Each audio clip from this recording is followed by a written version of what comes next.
Amit, it's a pleasure to have you here. Thank you. Thank you for having me. You lead a very, very strong company out of India, which is a global brand. Today it was valued as one of the biggest brands out there in terms of valuation, Amazon. India is a huge market for e-commerce. A lot of big players, a lot of big money coming in. I want to learn from you. Heading Amazon India is a big challenge and a huge opportunity. So share with us, where you see it.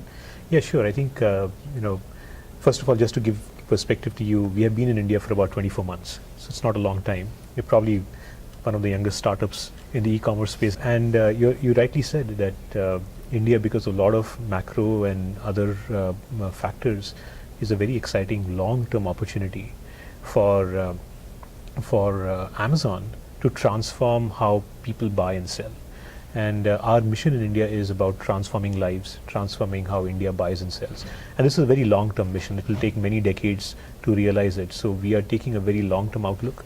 We are looking at the challenges that you're referring to as just opportunities to invent. And our ability to invent, think customer backwards and invent. For example, we have created a great set of products for sellers to bring selection online in an unorganized landscape.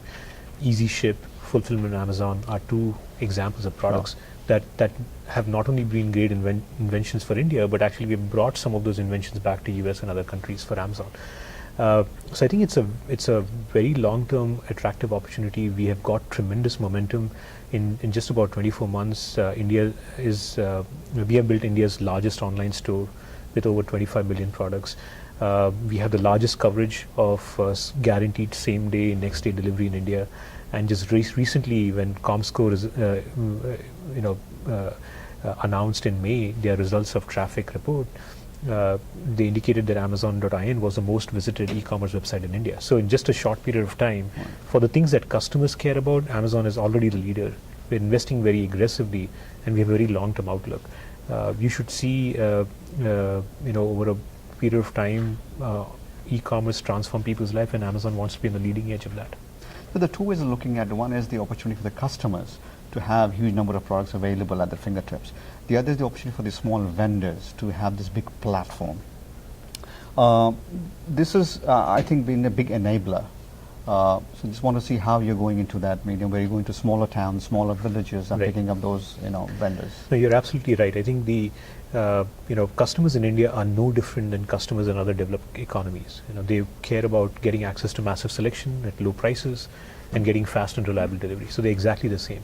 The challenge is that this selection is unorganized and supported by millions of small, medium businesses. And so the challenge that we have in front of us is how do we invent, using technology, a very scalable approach to get this massive selection online, and at the same time do it in a way that it offers great customer experience. So we have done a lot of things. As I talked about, we have built the core infrastructure. We built warehouses and a last mile network that allows sellers to get national scale. We built these products I talked about, Fulfillment by Amazon, Easy Ship are examples that allows these sellers to take advantage of our entire host of services that provide great customer experience. And we have built an ecosystem of entrepreneurs and partners. Think of it like a very scalable platform for any entrepreneur to jump in to offer cataloging, imaging, labeling, pickup, and all different kinds of services. So we have an enabling ecosystem with presence in multiple cities. In fact, our partners have now grown up to about 50 cities. So sellers can get help in various different forms. We have bakeries, cake shops, small mom and pop shops, travel agencies, using their spare time, using their skills to help consumers and sellers in ways that is very exciting to see. So this is a very scalable, technology-enabled platform to get sellers online on top of our infrastructure and an entrepreneurship network around it to sort of enable them.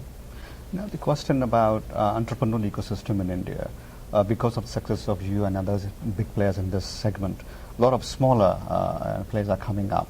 Obviously, they see opportunity. In terms of acquisition of innovation for Amazon, is there a way you inculcate this, or do you propagate this for future entrepreneurs? Yeah, I think if you're talking about the culture within the company, we have always been a very entrepreneurial company ourselves. Even today, after 20 years, we keep saying that it's still day one. The rate of change is only getting faster. In case of India, it's so early that probably it's not even minute one of the day one. And I think a lot of new models, a lot of innovations will emerge. We are already seeing that. The good part about Amazon's culture is we are a company that thinks customer backwards. So when you think customer backwards, you don't ask yourself, what can I do well? And how do I execute that for the customer? You ask yourself, what does the customer want? And how do I build the capability to serve that? And that automatically leads to innovation. And also as a company, we've been very long-term focused. And so when you're innovating, you should be willing to fail. You should be, willing to have experiments that do go bad. So that long-term orientation allows us to truly invent at scale. So I would say that piece is what we have tried to make sure that we bring to India as well as part of our core culture. And we are hopeful that as we execute, maybe it will rub off to other companies and they will find inspiration in it as well. So the other piece of this puzzle is acquiring innovation, which is acquiring the other startups within India, because there's a lot of innovation happening. Right. How do you look at that emerging scene? So we are very happy with our organic strategy of building our presence. At the same time, you're right, there's a lot of innovation that's happening. And whenever we see opportunities that make sense, given our culture, given our long-term mission of transforming the way India buys and sells, we are eager to bring those missionaries as part of our team. Just recently we actually made an investment in bankbazaar.com that's transforming how financial services are consumed, and we thought that's a great way of bringing that particular capability into the Amazon ecosystem. So we are always on the lookout for such opportunities, but our organic strategy is working very well. Personally for you, in the last, I think, 5 or 6 years, a lot of younger people have been heading some big companies in technology space. How do you see you and the generation after you following in these footsteps? Well, I'm hoping I'm not that old. As I said, that this is the beauty of the internet is the rate of change is just increasing every day. When we were studying, what seemed like not possible can be done much more easily with web services and disruptive technology. So the act of building these is becoming easier, and you will see a lot of young entrepreneurs take advantage of these Lego-like services that you can put together and start enterprises to make their ideas big. So I think this is just going to get even more exciting, and IIT is a great platform that people get to have the functional skills and have to have the mental attitude to go and do this. Again, it's a pleasure and wishing you all the very best. Thank you. Thank you very much for having me. Thank you.